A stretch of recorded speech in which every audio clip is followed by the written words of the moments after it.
I'm here to pay my usual respect to the President and to thank and appreciate him.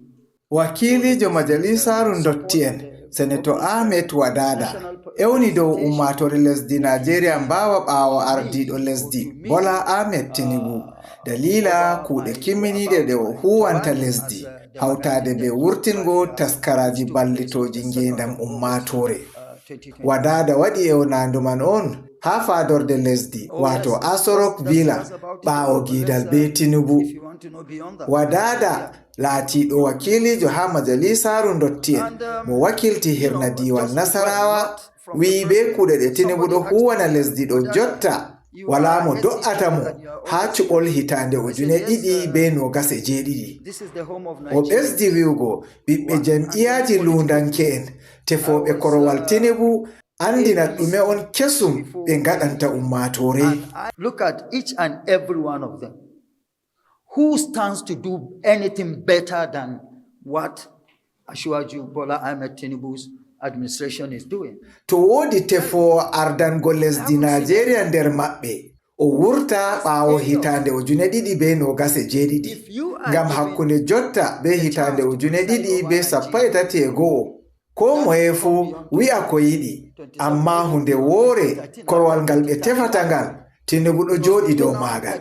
Who amongst them will have the courage, the impetus to tell Nigerians and the world that if I am given the opportunity to preside over Nigeria, I will return subsidy?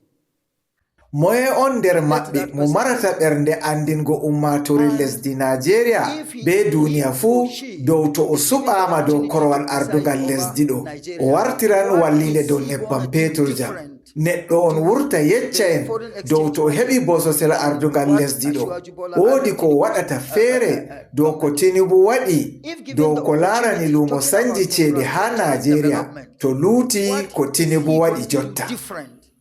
Dow ko laarani faggudu be kuuɗe jahol yeeso lesdi bo Wadada wi Tinubu wurtini shiryaji ɗi mballiti ha ɓoosingo ngendam ummatore be fintingo faggudu lesdi Nigeria. Dow ko laarani kuuɗe weltinoje ngendam ɗume on kesum tefoɓe ardungal korowal lesdi yeccata ummatore Nigeria latti ɗum na haalaji nonnon ngam jotta suɓoɓe ha lesdi Nigeria feri. Dow ko laarani faggudu bo ɗume on tefoɓe korowal ardungal lesdi ɗo ngaɗata kesum ko ɓamtata darnde Nigeria ha buttule duniya fuu ko ɓurata ko gomnati les ardungal Tinubu waɗi jotta. Ha ragare o wi lesdi Nigeria ɗo doggina demokradiya ha komoye wanginan mijjoji muɗum amma kadi o wi o yi'ai nder tefoɓe korowal ardungal lesdi ɗo ha hitande 2027 waɗo ko ɓurata ko Tinubu ɗo waɗa jotta. Asiwaju Bola Ahmed Tinubu has come with unprecedented changes. Sokoto Badagry is there. Ha fahin Senator Wadada sappi kuuɗe ɗe gomnati Tinubu ɗo huwa ko hawti kuuɗe boale iga Sokoto yaago Badagry, Abuja yaago Kano be hesɗitingo diidangol jomorgol hunde nde itti famɗa sembe nder yoɓoɓe jomorgol ha lesdi ndin.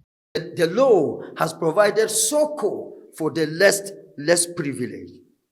For whoever earns less than 800,000 per annum is completely exempted from personal income tax. Iga fadorde lesdi Nigeria, Aliyu ko de Radio International be TV.